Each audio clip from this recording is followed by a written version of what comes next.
Thanks for joining me today. It took me a minute. I had a little technical difficulties getting TikTok live to work. I'm going to get it down, I promise.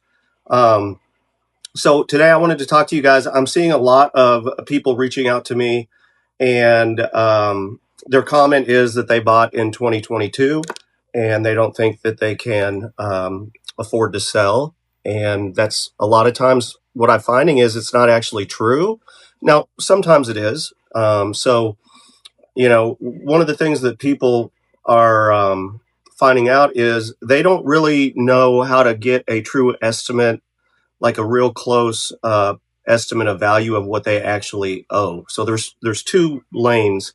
One is what is the estimate of value based on today's current market in the area that you live in, and I can tell you this from living in Frisco, Texas.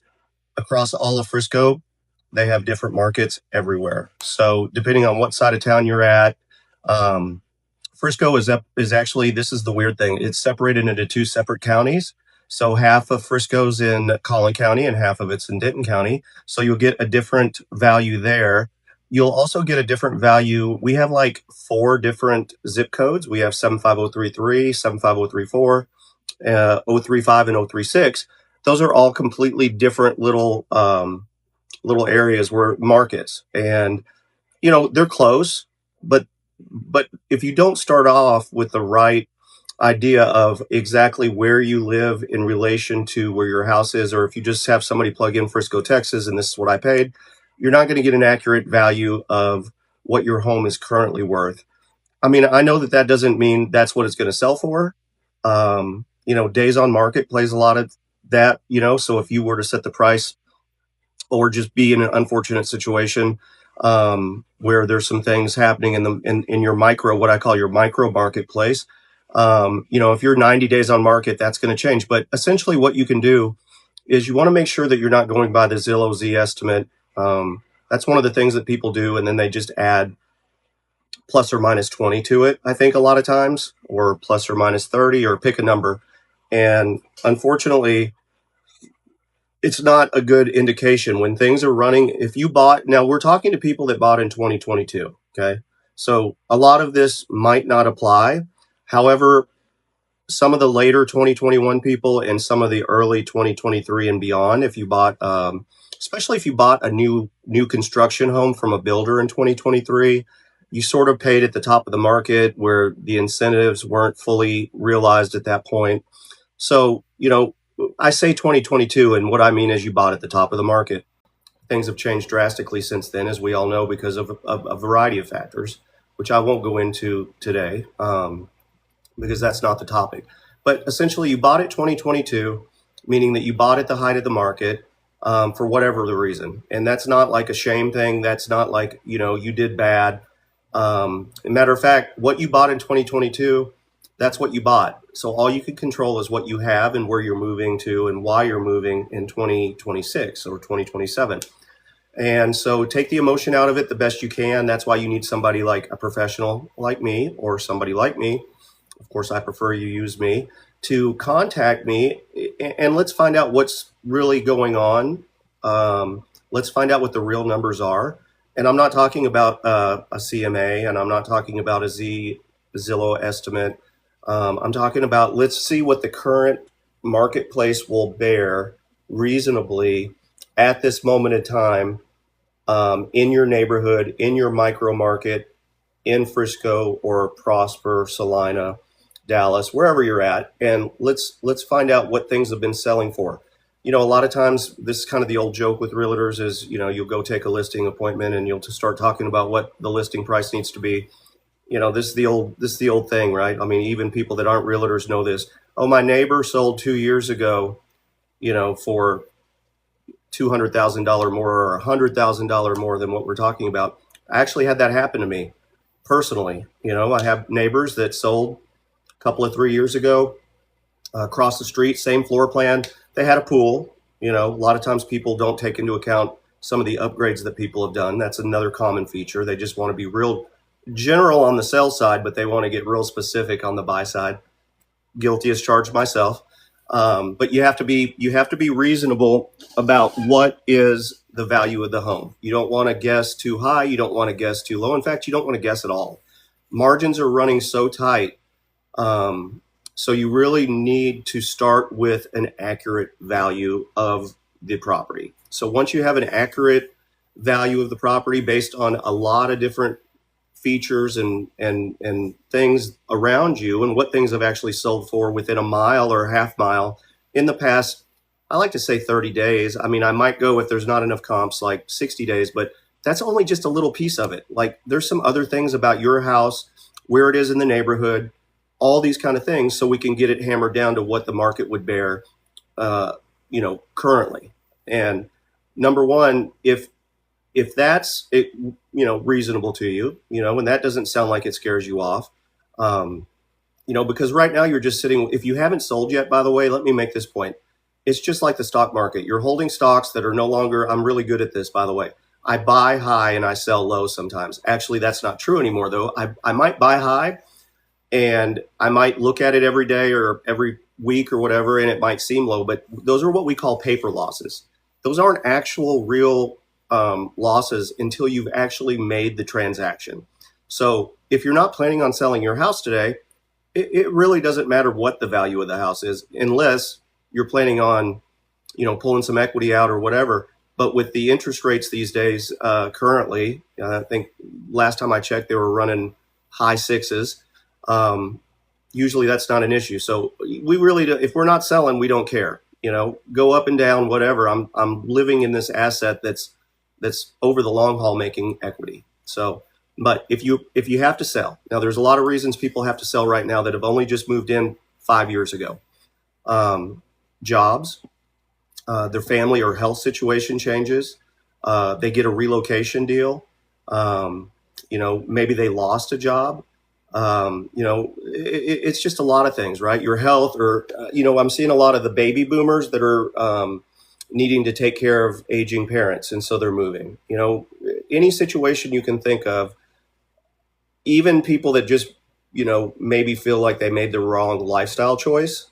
And that's a whole nother topic that I help people with, is to make sure that they're finding neighborhoods and houses in the neighborhoods that in that area of town that's a good lifestyle pick, so you don't have that buyer's remorse. But nonetheless, let's say you need to sell and you've only been in it 5 years, so unless you put a ton of money down on it, you don't have a lot of quote unquote equity, because the market is down right now. In fact, buyers have leverage. There's like 4.5 months, coming up on 5 months of inventory. So buyers have that deal in their head where they know that they can, essentially, they're not worried about losing the house. What was great back in 2022 with the bidding wars was people were very worried about losing the house to somebody else that was willing to pay more.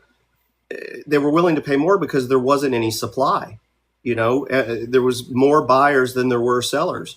Well, now we have the opposite effect. We have more product out there, more choices, less buyers because of interest rates and some other things. Although Dallas is a very strong market, pretty resilient, even when the rest of the country is taking a huge hit. I've seen that happen in 4 or 5 cycles over the years. And by the way, if you don't know who I am, I'm Jason Wade. I am a local real estate agent here in Frisco, Texas.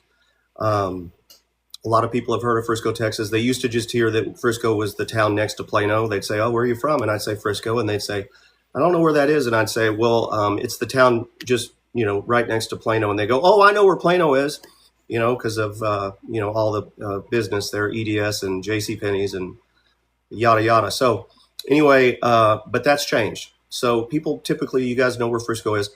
If you haven't followed me on TikTok or Instagram, do me a favor and hit me up so we can stay in touch. I'm not going to reach out and bother you. I'm not your typical traditional real estate agent that's going to pepper you and send you, emails. Matter of fact, I'll be scolded for this, but I do things in a pretty non-traditional way for most real estate agents and what the classes teach. I do not keep a CMA. I don't keep a list of clients that have reached out to me. I mean, I do. I have it. I can look in the MLS for people I've actually specifically helped in past emails, of course, that they've sent me. But I don't go farming with my emails to my friends and people I go to church with, or just people I know from business. So I know that's counterintuitive, and there's a lot of realtors out there, if any of them watching, they're going to say that's the wrong way to do it. But I just don't believe in it. I think you get more credibility, and really, honestly, it's the way that I can just operate. I'm not going to worry about sending out a blast. So, but reach out to me, follow me, TikTok, Instagram, whatever, and send me something. But I just wanted to let you know I'm not going to blast you, and I'm not going to beg you. However, if you're looking for somebody that's lived here in Frisco for 35 years, and I put all three of my kids through Frisco schools, I've lived in the same neighborhood now 21 years, mainly because we just made such good friends on the street.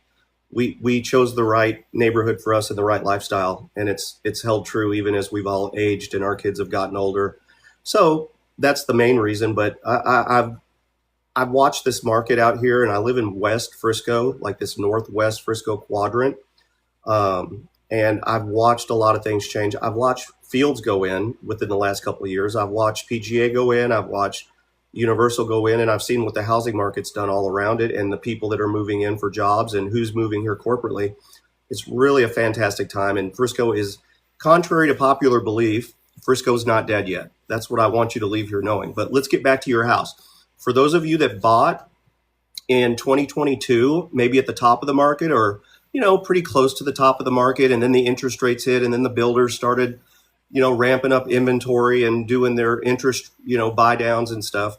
It really, all those factors hurt us, especially those of us that bought a nice new house in what we thought was going to be our forever home, and now we're having to sell it. So you get the value, the actual value of the home, not guessing. And the value of the home, by the way, is not what you call your mortgage company and say, how much do I owe for the payoff? That's one small little tiny piece of it when we go to the next phase, which is our net sheet, right? We want to know, so we can do this proverbial math problem, because that's all you're really doing is an algebra problem. We're going to take the most likely, based on realistic today, this week, micro market data, wherever you live, based on a lot of different points. We're going to get a likely value that we're going to list it at, and we're going to get a likely value of what we're probably going to sell it at based on the stats. Numbers don't lie.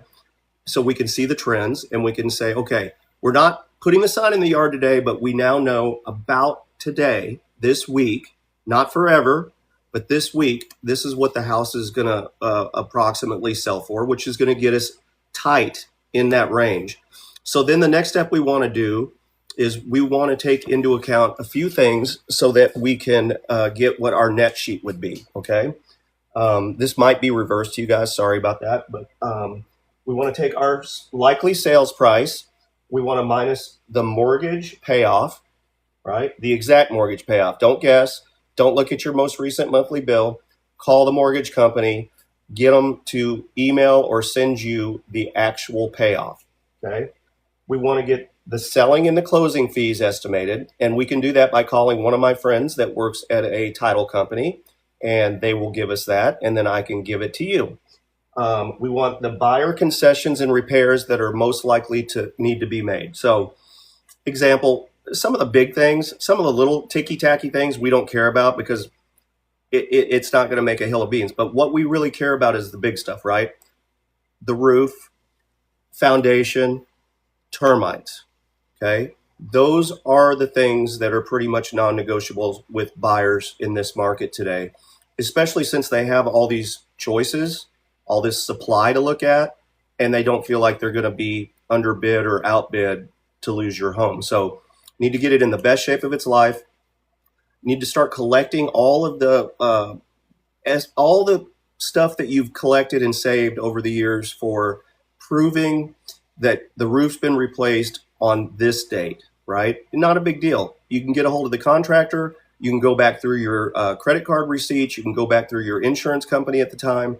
They will give you that. So don't freak out. You can get that date and time when the roof was replaced. That's the big thing. Any foundation repair, You'll know if you had that or not. And if you do, you got an engineering report. Termites, if you suspect that you have termites, or if you just are curious, you can, for $60, you can get somebody to come out and they'll do a termite inspection. I have a couple of really good sources for that aren't going to want you to have termites. They'll just come out and inspect for termites, give you a report and say, hey, I don't see any evidence of termites. I don't find them because based on this, and they'll give you, you pay them the money. They'll give you the paper saying on this date by me, I searched for termites. I found none. Done.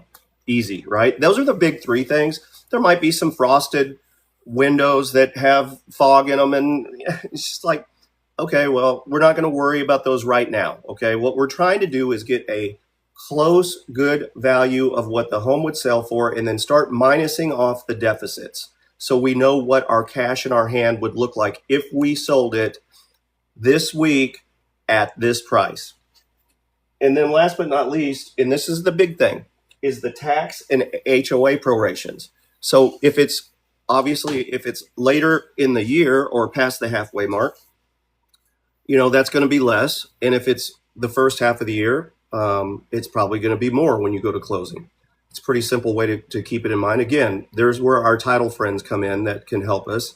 And, I just give them the address. They help me with that part of it so that they can look it up and tell us pretty much exactly what it's going to be. If we were to close on such and such date, the prorations would be this. Okay. And then there's one other little thing that's been coming up lately, you guys, that I want you to know about. And by the way, if you guys can hear me or if you are enjoying the content, I'm just seeing a lot of people logging in, but if you could just give me a thumbs up. You don't have to say anything if you don't want to. Just somebody let me know that this whole technology TikTok thing is going okay for me. That would be really nice. Or just give me a comment. I think that helps, they say. The other thing is that I've been seeing, though, is the homeowners associations. I'm thinking, I don't want to call anybody out, but it's the one that I know about that's close by. Windsong Ranch Homeowners Association charges a pretty hefty fee when you either want to buy into the homeowners or buy out, actually. So that actually became an issue for one of my sellers, and they got hit with this. It wasn't 3,000, but it was pretty good ways up there. It was close to $3,000 that they weren't figuring into their cash in hand net sheet. Now, we've done all this. We've thought of everything that we can think of, right? All the big stuff, some of the medium-sized stuff that could go wrong or need to be repaired. And we find, because what we're really wanting to know is, since we're just doing this as an exercise or a math problem, algebra, find the missing number. What's the cash in my hand when I say goodbye to the closing people? We really want to know how close it is. Now remember, if you're just joining me, I want to remind you, we're talking about 2022. People that bought at the top of the market, they need to sell for one reason or the other. New job, take care of aging parents, is whatever. Maybe they just don't like Texas anymore. It's too hot, or they found a different place with family that they like. It doesn't really matter, but they're going to move. Okay, they need to, and so we're talking about what is the steps to making sure that you just don't go along with the news headlines and go, well, I'm stuck. I'm what we call a bag holder in the stock market. I think they use that maybe as homes too these days, but you actually haven't lost money. What you've actually accrued is losses on paper, which aren't actual losses, to one of the greatest wealth generating assets that you can own. Timing's everything, though, right? So if you have to sell these days, you want to know that you're walking away in a positive aspect. So the sellers that I meet with and I run the number, let's see, let me click that off. Okay, sorry, I'm back. The sellers or potential customers, potential clients I meet with, the ones that I tell don't list your home right now, let's wait 30 days, 60 days, 90 days, are the ones that when we do all of the math work and I look at the house to make sure that there's nothing else I need to take into account. We do all the math work, and they're within 5 to 10 grand. That's too close. Okay. I know you're saying I would never sell my house for, even if I've been in it 5 years for, but guys, there's some situations out there where people really are trying to get to, like, for example, the one I'm thinking of is they're trying to get to aging parents. I usually will tell people, if you can put it off another 30 days, like, let's not list the house right now, because 5 to 10 grand, and not that a lot's going to change within 30 to 60 days. I understand that, but maybe the situation, you just never know. And the additional thing is you're going to pay down a little bit more principal by then on the mortgage. The prorations are going to become less. It's going to be a lot. It's going to be a little less tight if you're that tight. Now, the ones that are surprised are the ones that I meet with, and they realize they bought at the top of the market, but let's say circumstances are that neighborhood is highly desirable. Okay. I'm thinking of Fields, and I'm thinking specific, because I'm out here in Northwest Frisco. There's some other ones too in Frisco, in Prosper and Salina, that are going to hit. But essentially the ones I can give you real world examples of is Windsong Ranch out in Prosper, Fields out here in Frisco. Let's just use those two places for example. Those buyers aren't going to make $100,000. Okay, because that's what we have in our mind as homeowners, especially if we've been in it a few years and we've been taking care of it. Is, we just have this imaginary number, 100,000, 50,000, 70,000, and those days aren't really there anymore unless you put a ton of money on the down payment, or unless your neighborhood, the ones that I've specifically listed, have become hot hitters. However, the issues with those neighborhoods, especially not so much Windsong, but especially Fields. Fields East just opened up, and they're building, like, they're like sold out, and they're building lots, and they're like almost basically custom building homes by order these days. And so that's another tactic that builders use when they're piling on these incentives and buy downs and credits at the amenity center, to pick out your stuff.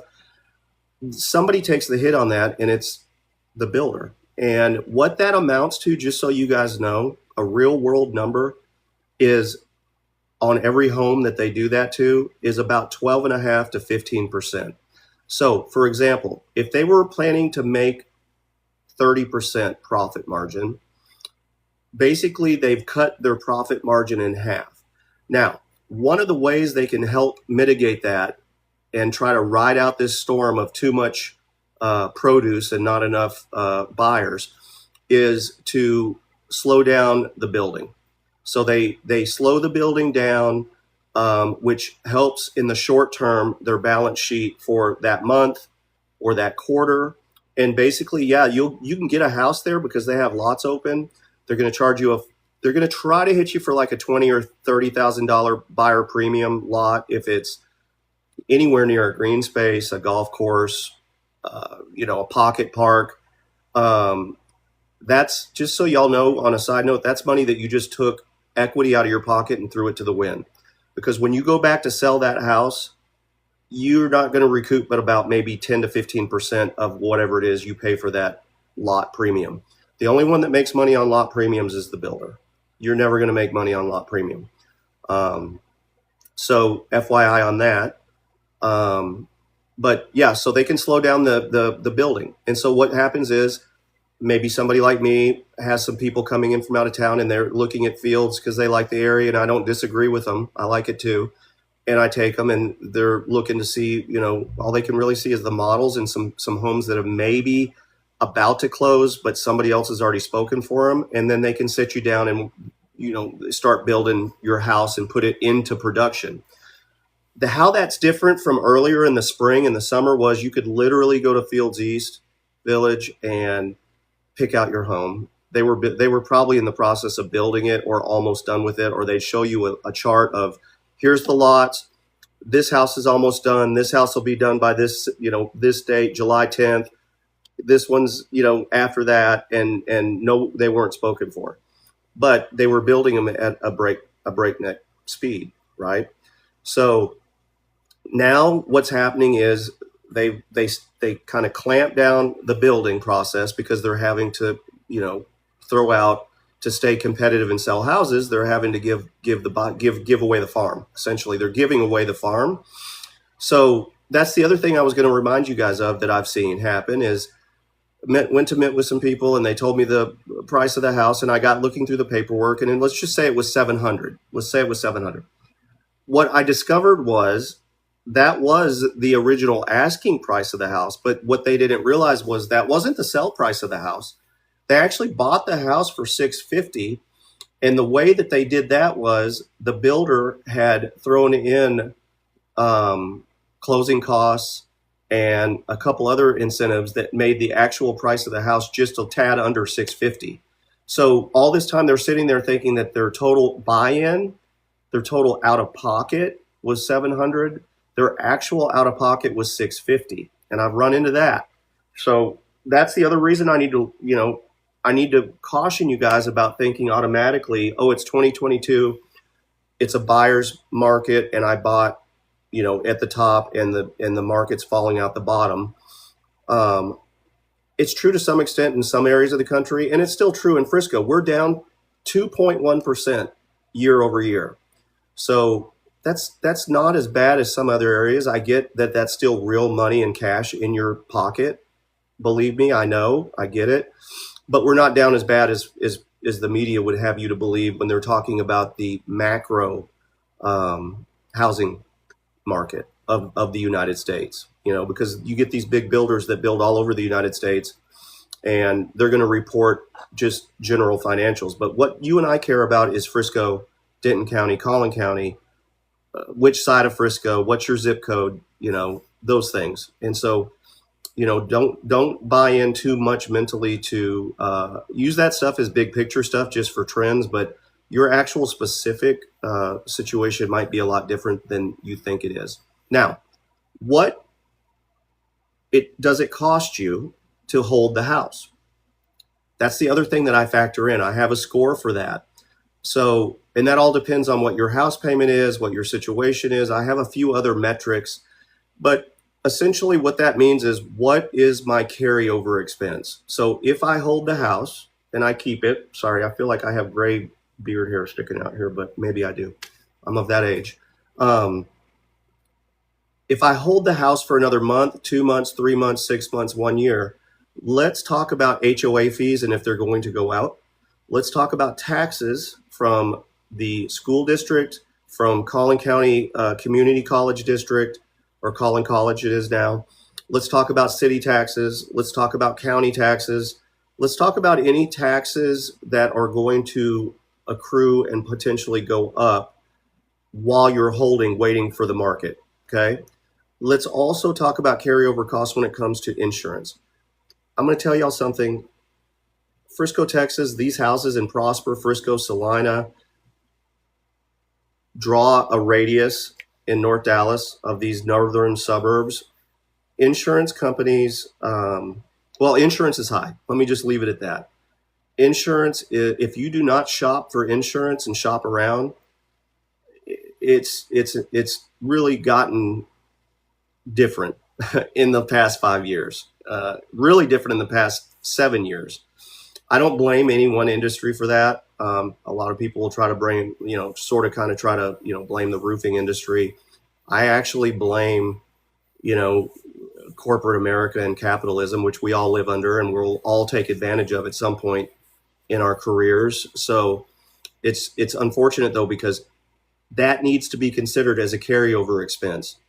Are you going to get that letter from, whoever is doing amortizing your taxes and principal and interest and telling you you've got a shortfall? That's never a fun letter to get, especially if monthly income is tight and you get that letter that says, and I've gotten them too in my years of home ownership, your $3,100 shortfall.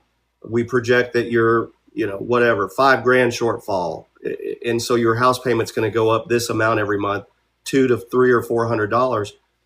That's not a good feeling. you know. So when I say let's take into account the carryover expenses, let's talk about and think about, we need, it doesn't need to be the deciding factor. It just needs to be something that we are thinking about when we think about, I'm going to hold. This is not enough market. I'm going to wait on the equity to build. I'm going to wait till next year. I'm going to wait for the midterm elections in November. I'm going to whatever, fill in the blank. So let's recap what we talked about today. And again, if you're just joining us, we're talking about buyers that feel stuck. And there's a lot of them out there that bought at the top of the market in 2022. No way to know it because you don't have a crystal ball. Supply was down, demand was up, and the market was going crazy. Every day was a new story of, I know somebody that bid 100,000 cash over asking price and didn't get it. So we're not placing blame. There is no blame. What we're doing is talking about real life numbers with real life families in real life situations today. So if you're joining us, follow me, hit me on Instagram, which is here, TikTok, and hit me on Instagram. It's jwade1972 on Instagram. I'd like to stay in touch with you. I was telling everybody before, if you're still with me, I don't reach out to you. I don't try to blast you. If you ask me a real question or send me some information, I'll send you a response or I'll answer your question, but I don't put you in my CMA and then mark it to you. This not an interest of mine. It doesn't pique my interest. I believe that if people want to work with me, they want to work with me for real reasons and not because I sent them 90 emails over the course of the last 24 months. I know that that's not the prevailing marketing scheme for realtors, but sorry, I'm just not going to do it. However, what I was going to say is we're talking about the people that bought at the top market. So let's talk about recap. Number one, if you're one of those people, do you actually need to sell? Okay. Sick mother or father that you're going to take care of, relocation with a job, can't stand the heat, your health has gotten bad, allergies, heat related. These are all real things. Tired of the people, whatever, but please separate the fact of I want to sell from the people I need to sell. My mother needs my help, or my job expects me in, I don't know, Kansas City, whatever, by this date. And so those are the needs. I want to sell because I'm frustrated with the traffic. I want to sell because I'm sick and tired of the politics. I want to sell. Yeah, okay, let's do it. I mean, I'll help you. Just make sure that you understand when we get down to the end and it's not as much as you want it to be. It wasn't a need. It was I want because I'm going crazy out here, but you could maybe hold on a little bit. So separate it that way. And then step number 2, don't assume that you know what your home is currently valued at. Let me help you. Let's make sure, even if you're right, it's not going to cost you a dime. I'm not going to charge you anything to make sure that you, and we all like to be right. I guilty as charged. But it's not going to charge you anything for you to ask me to look into it and confirm your suspicion. If you'd like to think of it that way, let's just think of it that way. Let me confirm your suspicion that your number is correct. Now, if it's not right, or if it is right, where do we go from there? Well, number one, let's go back and we're going to call your mortgage company. Let's make sure what the actual payoff is and not what they just sent you last month after you made the last payment. We want to know the real payoff number, not roundabout. Because we're running real numbers as close as we can. We're already having to plug in a number that is a solid guesstimate, which is sell price. But we're going to do that based on real numbers so that we can get the guesstimate of the sales price and what we should market the home for as close to possible within a couple $1,000. Like, let's get it close. And then let me negotiate like a wild man to help you get and maximize. But first we need to attract some looky-loos. We need people to walk through your house, look at the neighborhood, look at your house, and have something that differentiates your house from the other 50 homes that are listed within a 5 mile area, whatever. It needs to be something special. Okay. Your competition is the builder primarily, and you're never going to beat the builder because they're giving incentives and they're building brand spanking new products. You can control what you can control is the competition from other sellers of pre-owned properties. So if yours just looks blah or it's got some issues, you ain't gonna you're just putting a sign in the yard. You're not selling nothing, or you're gonna drop the price very uncomfortably to just get it out of your hair. That might be what whatever your need is, I'll help you do it, but my point is get it in the best shape of its life. Then let's get the real numbers. How much is it worth? How much do you really owe for real? Like, what's it going to take? And then let's minus all the things back here off of your net sheet so we get what is actually going to be in our hand as we close the door on the title company. We want to close the door on the title company and know what we're going to get as we walk away, because that tells us, can we afford to make this choice? Can we afford to move? Can we afford to, whatever it is you have planned for you and your family? Can we buy the new house? Can we buy a bigger house? Can we downsize? Can we move up to wherever to help, family for a few years and see what that looks like? Answer is probably yes, if you didn't grossly overpay for the house by $100,000.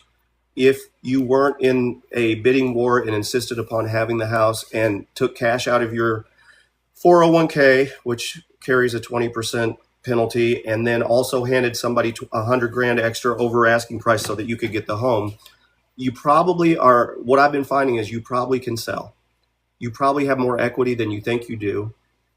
But I can't help you know that for 100% until you reach out to me. So it doesn't cost you anything. I'm not going to beg you for money. I'm not going to beg you to go and put a sign in your yard. Matter of fact, I'm the guy that's going to tell you whether or not you should sell.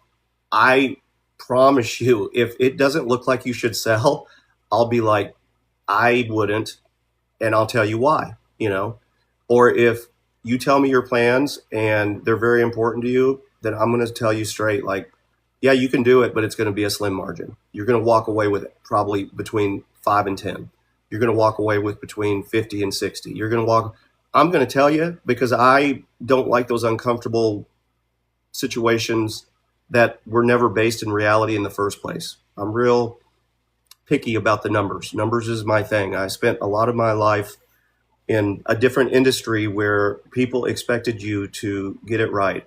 And it was the car repair business. So they wanted to know what was wrong, how fast, how many days or hours can you have it? What's it going to cost me? Even though you don't even know for sure exactly that's it. What's it going to cost me? And is there going to be anything else go wrong if I decide to fix this? And I was the master at telling people the truth and just having conversations that were honest, human conversations. So again, if it doesn't make sense, I promise you, I assure you, I will tell you, not today.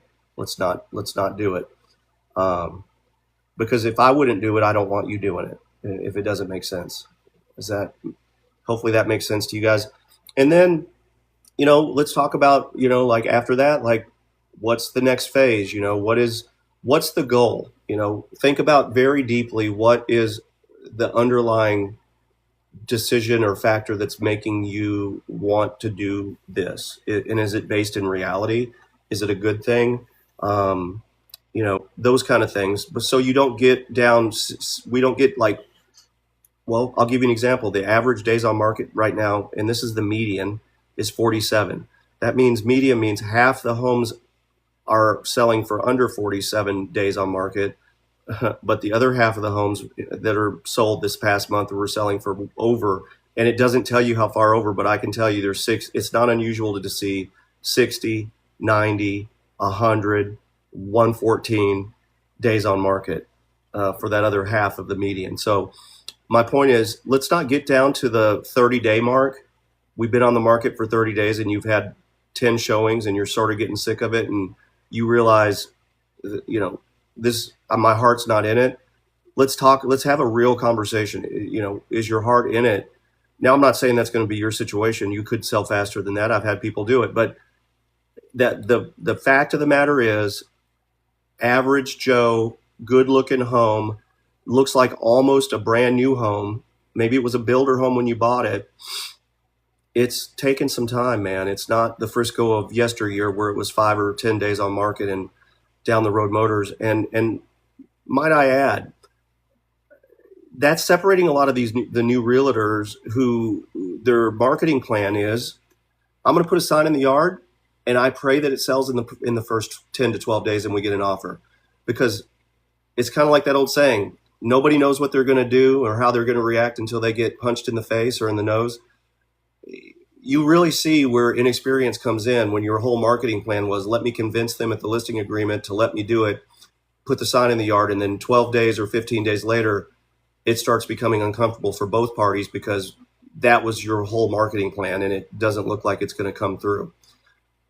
Let's talk marketing about the home. Let's have contingency upon contingency plan. If this, then what?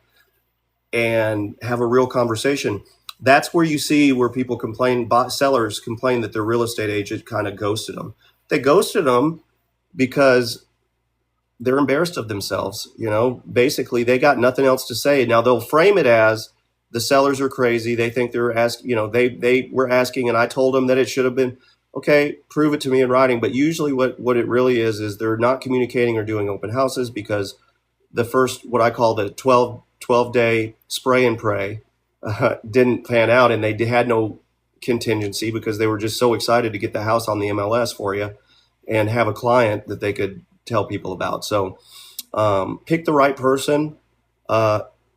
Sometimes the right person's not the most busy person, you guys. Those people don't have the drive or the hunger, and they're going to ship you off to one of their lower associates. They got a team of people. When you deal with me, you're just dealing with me. It's me and you to the finish line. You're not getting shipped off to anybody. I'm not going to put you down to a lower, some associate. I'm not going to, have somebody else take over for me to do the open house. I mean, what you're going to get is me. If I tell you something, I'm going to be there. And that's a lot of complaints I hear from sellers is they go with a name in the neighborhood they see all the time on signs, but then what they find out, the service is, it's become robotic. It's not how that agent initially set it up to be, where it was just them and the client because they realized they could scale and hire new agents in underneath of them and market share and blah, blah, blah. It's funny though, because that maybe those teammates don't do what I would do, for a real client. I always said to my other businesses, you can't pay somebody enough money to run your business. It's just the fact of the matter. So with me, you get me. Maybe you want the flashy name brand name in Frisco, and they sell a lot of homes, no doubt about it. I don't know if they sell them faster, but I can tell you one thing. I'm going to be working for you 24/7. I'm going to be thinking about that house, anything we can do. And, you're going to get personalized service for sure. So if those days ever become where I get so popular and so big that I have to hire teammates underneath me that I just do the hook and then I ship everything else to the lower level people that may or may not do you a good job, I just got to do something else. I don't want to ever be that big. I just want to work with clients. I like people and I like problem solving. That's why I got into this, to solve problems. So this market is right up my alley for those of you that bought in 2022. I think I've run you guys long enough. Just wanted to share a couple things that all is not lost if you bought at the top of the market in 2022. I promise you. Don't believe what you hear, and definitely don't believe what you hear about Frisco. Any town that you travel to or go to or visit, there ain't no perfect town, you guys. They're mad about something. They're upset about something. They got complaints about something. Go to Seattle, go to LA, go to Chicago, go to somewhere in South Carolina, whatever the big, whatever you guys think is the latest and greatest. So whatever you hear about Frisco, Prosper, Salina, whatever you read online, it might be based in some truth, but it might be, you need to separate it. Is it an agitation for that person that's an agitation that you would have anywhere else. But I'll tell you this, and I'll leave you with this. The grass is always greenest wherever you water it.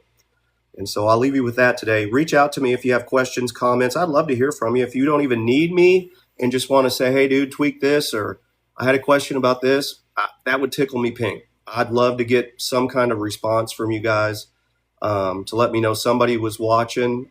In the meantime, I'm going to keep putting these out there with topics that I care deeply about. Hopefully you guys do too, and hopefully it helps somebody. And so for now, I say good day and good night. Have a good afternoon, and we'll talk to you next time. Home with Jason. This is Jason.